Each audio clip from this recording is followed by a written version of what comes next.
রাতে আমি যখন হুট করে উঠে পড়ি, আমার মনে হয় যে পাশেও ঘুমাচ্ছে। পুরা বেড খালি, তাও আমি এইটুক পর্যন্তই থাকি, মাঝখান পর্যন্ত, এর বাইরে যাই না। খুলনা থেকে আসতো ছুটিতে, এসে নিচে যখন ওর বাইকটা দেখতাম, আমার তখন অনেক ভাল লাগতো যে আসছে, আমার ভাই আসছে। আমি জানি যে ওর আমার প্রতি অনেক কেয়ার ছিল, ও জানতো আমার ওর প্রতি অনেক কেয়ার ছিল। আমি এখন যে শার্টটা পরে আছি, এটাও ওর একটা ফেভারিট শার্ট ছিল।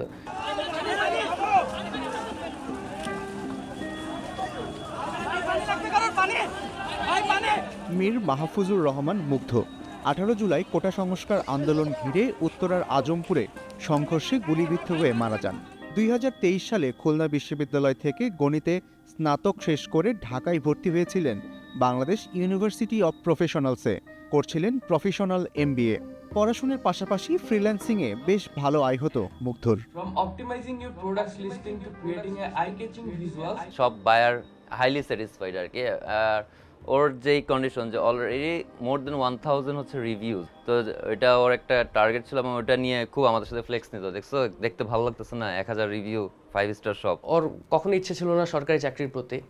ও সবসময়, আমাদের তিনো ভাইয়েরই প্ল্যান ছিল যে আমরা একদম ফুললি পড়ালেখা শেষ করে যখন সেটেল হওয়ার ট্রাই করব, তখন আমরা আমাদের একটা আইটি কোম্পানি দেব এবং আইটি কোম্পানিতে আমরা 3 জন কাজ করব। মুগ্ধর মৃত্যুর পর ফ্রিল্যান্সারদের বৈশ্বিক প্ল্যাটফর্ম ফাইবার তাদের অফিসিয়াল ফেসবুক পেজে শোক প্রকাশ করেছে। ঘটনার দিন দুই যমজ ভাই মুগ্ধ স্নিগ্ধ ছাড়া পরিবারের সবাই ছিলেন ঢাকার বাহিরে। খবর পেয়েই ছুটে আসেন তারা। মুগ্ধর গায়ে তো বুলেট লাগছে, তুই তাড়াতাড়ি আয়। কোনো কান্নাকাটি না, কোনো কিছু না। আমি মনে করছি যে হয়তো বা রাবার বুলেট লাগছে। 5 মিনিট আমি ওর কাছেও যাইনি, আমি বেডের পাশেই বসে আছি যে ডাক্তার আসলে ডাক্তারকে জিজ্ঞাসা করবো এখন কী অবস্থা। আমি তখনও বুঝি নাই যে ও মৃত্যুবরণ করছে। ডাক্তার 5 মিনিট পরে এসে আমাকে বলতেছে যে ওর তো ইসিজিতে কোনো রিয়াকশন পাওয়া যাচ্ছে না। আমি তখন আর রাখতে পারি নাই নিজেকে। আমি দরজা খুলে চলে গেছি ওর কাছে।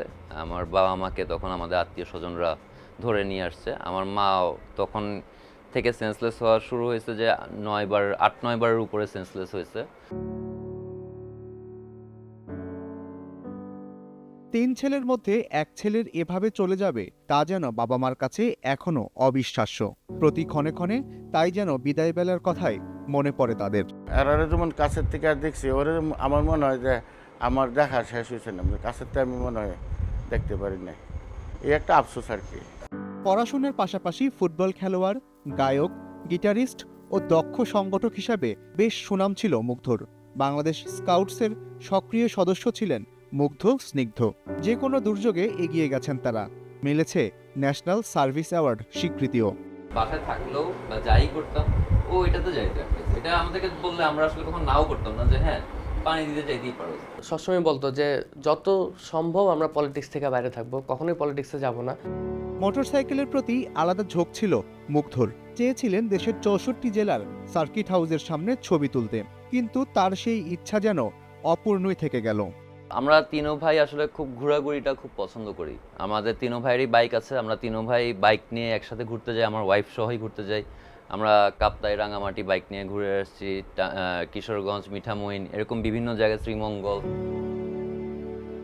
মুগ্ধর চলে যাওয়ায় নিজের অর্ধেক হারিয়ে ফেলেছে তার যমজ ভাই স্নিগ্ধ।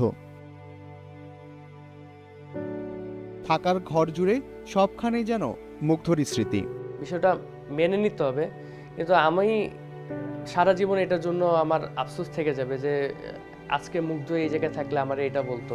প্রমাণ সাপেক্ষে এই হত্যার বিচার চায় মুগ্ধর পরিবার।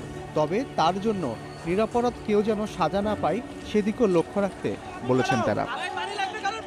এস আল আরেফিন, প্রথম আলো।